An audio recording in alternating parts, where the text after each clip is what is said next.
Whispers in the dark, they say the night has its own language. It speaks in creaks of rotting floorboards, in the soft, almost imperceptible hiss of wind slipping through the smallest cracks in old houses. It speaks in whispers, and sometimes it speaks directly to you. I didn't believe in ghosts, not until the first story found me. It was for a woman named Claire, who swore she heard voices every night in her apartment. Not muffled conversations through thin walls. No, these voices spoke from right behind her ear, even when she was alone. They always said the same thing: get out before it's too late. The first night she heard it, she turned on every light in the place, even checked her phone for a prank app her friends might have installed. Nothing. By the third night, the voice grew deeper, more insistent. Her cat, normally calm, would hiss at empty corners, its eyes tracking something invisible. One night, Claire woke to find her bedroom door ajar, even though she'd locked it. In the hallway stood the shadow of a man, motionless, head tilted. She could see nothing of his face, but she swears his breathing was the same as the whisper. She moved out the next morning. The second story came from a paramedic named Luis. He'd been called to an old Victorian house where a woman had collapsed. The moment he stepped inside, he said the air felt thicker. They found her unconscious on the living room floor, her hands covered in scratches. As Luis knelt beside her, he felt a cold hand grip his shoulder. When he turned, there was nothing, no one standing there. Later, while loading her into the ambulance, the woman woke briefly and croaked out, "Don't let it follow you." Luis swears the interior lights in the ambulance flickered the entire ride to the hospital. He's never gone back to that part of town. Not all whisper, some follow you outside. A teenage boy named Marcus told me his story over the phone. He used to walk home from school along a path that cut through a wooded lot. One winter evening, with snow crunching under his boots, he heard someone whisper his name from the trees. When he stopped, the sound stopped. When he walked faster, the whisper followed, keeping pace. At first, he thought it was just his friends messing with him. But then, one night, the voice spoke again, louder, telling him to turn left. He ignored it, hurrying toward the streetlight ahead. Later, he found out a sinkhole had opened that same night just beyond where the path normally curved. If he had turned left, he would have gone straight into it. The voice never spoke to him again. And then, there was my own encounter. It's one thing to collect stories. It's another to live one. It happened while I was interviewing a retired caretaker of an abandoned asylum. He wanted to meet inside the old building, said he felt safer there. I chalked it up to nostalgia, but when I stepped inside, the walls felt wrong. Damp but cold. Too cold. We sat in what used to be the patient rec room, the ceilings sagging under years of neglect. He told me how the patients complained about whispers keeping them awake at night. Voices that repeated their deepest fears. Halfway through the interview, I heard it. Not with my ears exactly, but deep in my head. "You're not welcome here." The caretaker didn't flinch. He just nodded slowly and said, "That's how it starts." I left after that, but the whisper didn't. That night, alone in my apartment, I heard it again. Same words, same voice, as if the asylum had decided to follow me home. You see, whispers in the dark aren't just background noise. They're invitations. And once you hear them, you've already answered. The things we cannot see, most people believe fear comes from what they can see: blood, shadows, a figure standing too close in the dark. But I've learned that the most dangerous encounters happen with things you can't see at all. Take Olivia, for example. She was a night security guard at a small-town museum. It wasn't the kind of place that had much foot traffic, just dusty displays, taxidermy animals, and the occasional school field trip. One night, while doing her rounds, she felt something brush past her leg. At first, she thought it was a mouse, but when she looked down, there was nothing. A minute later, she heard a crash from the Egyptian artifacts room. She ran in to find a glass display case shattered, but the object inside, a centuries-old amulet, was gone. Before she could radio it in, she felt icy breath on the back of her neck. In the reflection of the broken glass, she saw the amulet lying on the floor behind her and a blurred outline of something tall bending down to pick it up. The next morning, the case was whole again. The amulet was back inside. Her supervisor said she must have imagined the whole thing. Olivia quit 2 weeks later after waking up at home to the sound of glass breaking in her kitchen, but finding nothing broken. Then there was Devin, a long-haul trucker who'd been on the road for 15 years without incident, until a foggy night on Route 84. He told me that, out of nowhere, the CB radio in his cab crackled to life. It wasn't any of the usual trucker chatter. It was a man whispering his exact route, mile marker by mile marker. Devin thought maybe someone was pranking him, but then the voice said, "Don't look in your mirrors." Of course, he did. And there, in the side mirror, was a figure crouched on the back of his trailer, pale hands gripping the edge. When he slammed the brakes, the figure vanished. The whisper didn't. Devin said it followed him for weeks, on and off the road, breathing into his radio, telling him turns before he made them. He eventually sold his truck and now refuses to drive at night.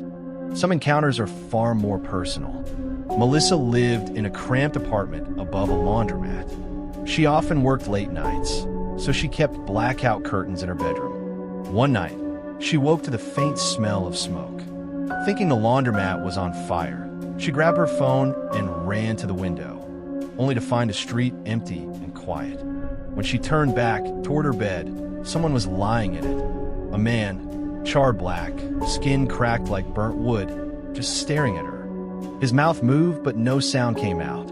Before she could scream, he vanished.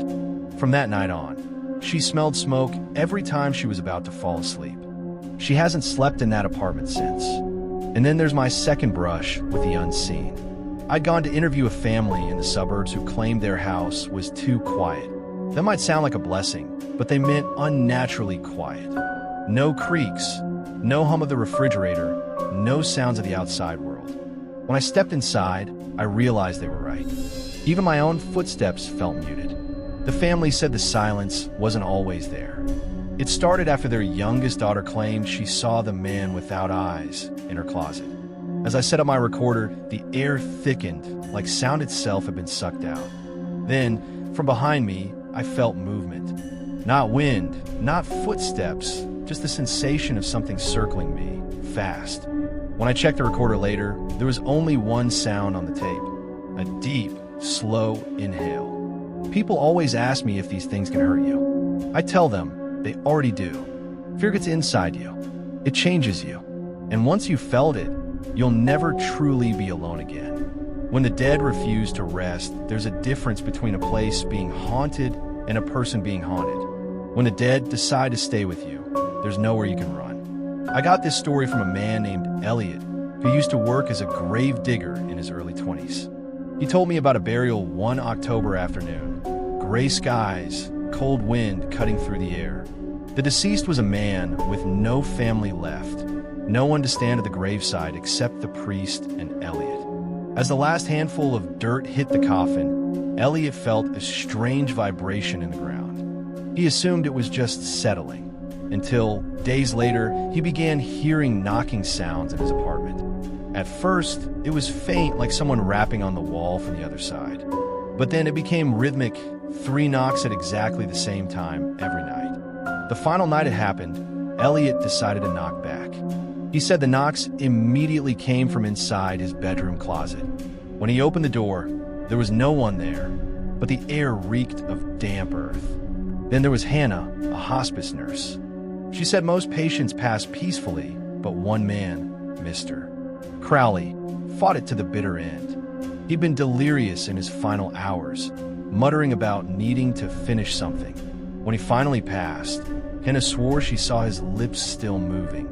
The next week, she began finding little notes tucked into her purse, her locker, even under her pillow at home. Notes in shaky handwriting that read, "You're the only one who can help me." No one else had a key to her home. One night, she woke to find Mr. Crowley sitting on the edge of her bed, pale and soaked as though he'd been caught in a downpour. He handed her another note. She couldn't read it because it was wet with blood. When she blinked, he was gone. She burned the note, but swears she still hears his voice at night, asking if she's ready yet. I also spoke to a firefighter named Sam who had a rescue go wrong. They'd been called to an apartment blaze and were told everyone was out, until Sam heard screaming from the top floor. He found a little girl trapped in a bedroom, smoke filling the space. He carried her down, but by the time they reached the street, she had gone limp. The next day, the fire chief told him no child had been reported missing from that address, and no remains were found in the wreckage. Sam brushed it off as smoke-induced hallucination until he began seeing her. In reflections, in the passenger seat of his truck, once standing at the end of his hallway at home, her hair still dripping with water as though she'd just been pulled from the flames. He says she never speaks, but she's always there, watching. And then there's my third brush with the paranormal. It was supposed to be a simple follow-up interview with a woman who had reported strange activity after her brother's death. She claimed he'd been restless. When I walked in, I noticed every mirror in the house was covered with sheets. She said it was the only way to stop him from getting through. I didn't believe her until my own reflection blinked at me. Not a normal blink. It was slower, deliberate, and it didn't match my movement. That night, back in my apartment, my bathroom mirror fogged over even though I hadn't run a shower. Written in the condensation were 3 words: I found you. The dead don't always stay in their graves. Sometimes they stay in you. Nightmares in the real world, it's easy to dismiss a bad dream as just that, a dream. But what happens when a nightmare doesn't end when you wake up? Casey, a college student, told me about a recurring dream she had for months. In it, she'd be standing in her dorm hallway at night, the fluorescent lights flickering. At the far end, a tall, thin man would emerge from the shadows, wearing a featureless white mask. Every night, he'd get closer, never running, just walking. And every time she woke up, she'd feel that prickling sensation on her neck, like she was still being watched. One night, she woke up mid-dream, heart pounding, and looked toward her dorm door. It was open, and just for a second, she saw the mask disappearing around the corner. Then there was Trevor, who worked in IT and spent long hours staring at computer screens. He started having vivid dreams of typing at his desk late at night, only to look up and see his office bathed in deep red light. There'd always be someone standing just beyond the glow, too far to see clearly, but always swaying slightly, side to side. Trevor brushed it off as stress. But then, one evening, while working late for real, the building's emergency lights kicked on, washing the entire office in that same red glow. And in the exact same spot from his dream, someone stood, perfectly still. When Trevor looked again, the figure was gone. He quit the next week. Some nightmares start in sleep, but finish in waking life. Mara was a single mother living in a small house outside the city. She dreamt of a voice calling her name from under her bed, childlike, pleading. She'd bend down to look, and a pale, dirt-streaked hand would grab her face. She'd wake up gasping. Then one morning, her young son ran into her room, crying. "Mommy," he said, "the boy under my bed says you're not supposed to look at him." That night, she didn't sleep at all. And I've had my own taste of this.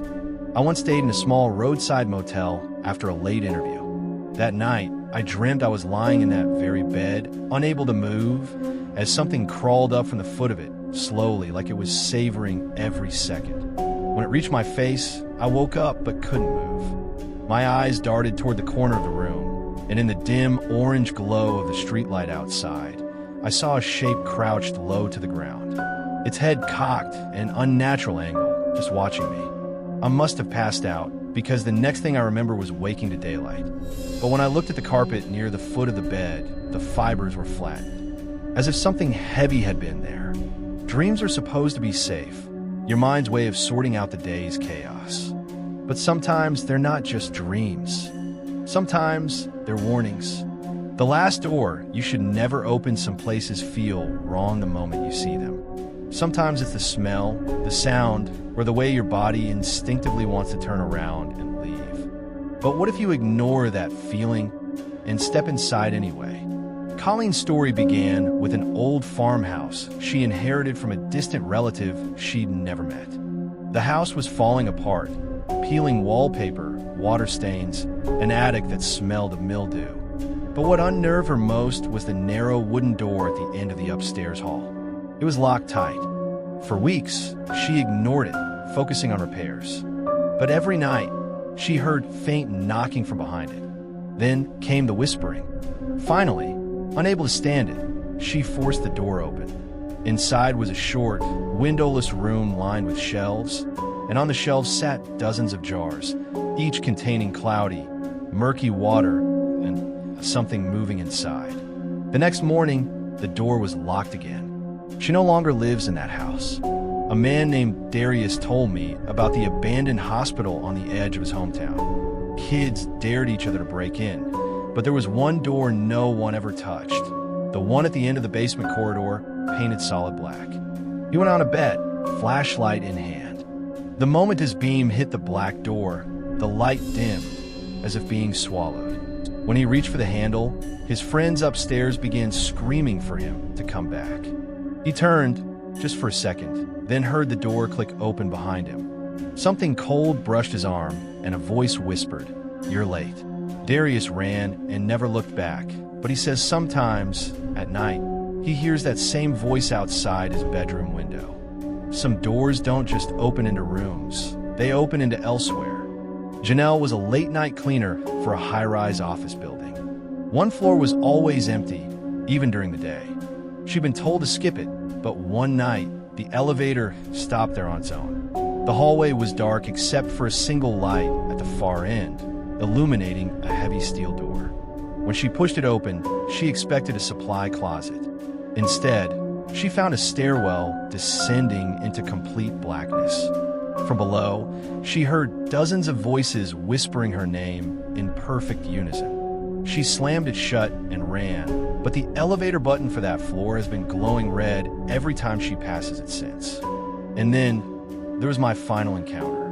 It happened in an old inn on the coast, where I'd gone to research local ghost stories.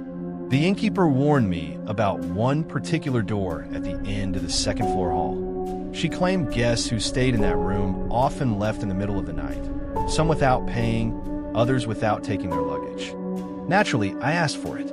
At first, nothing happened. I unpacked, set up my recorder, and began going over notes. Around 2 a.m., I woke to the sound of the door slowly creaking open on its own. The hallway was empty, but the air was wrong. Too still. Something in me needed to step outside, to follow the stretch of darkness beyond the flickering hallway light. I took one step, then another, until I reached the far wall. There was another door there, one I hadn't noticed before. No number, no handle. I pressed my hand against it, and it opened inward without a sound. What I saw inside wasn't a room. It was a street. Not my street, somewhere else entirely. Dim orange light bathed cobblestones slick with rain, and at the far end, a tall figure waited, unmoving. Then the door slammed shut behind me. When I turned, I was back in my room. The innkeeper swore there was no second door in that hallway. But I dream about it every night now. And in the dream, the figure is always closer. If you ever find yourself in a place with a door that feels wrong, one that seems to pull at you, to whisper to you, do yourself a favor. Don't open it.